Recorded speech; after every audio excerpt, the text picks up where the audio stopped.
Balitang Espesyal. O karon sa detail sa balitang X-Special 22 kamunghi ginakop ni sa airport human nasakpan nga dunay bit-bit marijuana mga basig sa ilang templo daghang yung kayong lamok katropang rapra atong sa ang kompleto detalye pinagi ni katropang Raybox. Good morning. Good morning!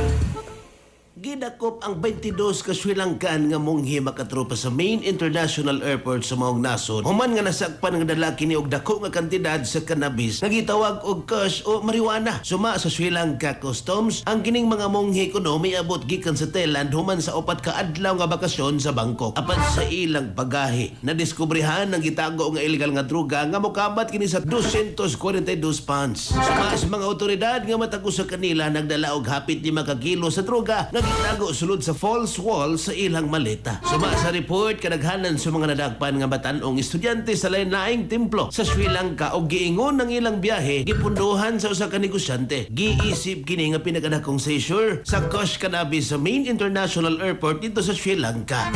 Ilan ning mga monghiya sa atong mga katropang kalalakinan para kondisyon gyud ka permi ibabaw sa kama pag turbo mga higala labi naghapo kay kakapoy imong trabaho sa adlawan unya manguhit pagin si Mrs. magabi. Turbo safe ni mga katropa tungod kay aprobado sa FDA nga adunay maka og klavuwas ka gama sa Yes to Health. 30 minutos sa dili pa inyong labing-labing pag turbo na kaysa turbo wagas ang lakas alang sa nagkayusag Pilipino para sa Pilipinas. Ako inyong katropang Raybox alang sa balitang X-Special. Kasikas Express Balita.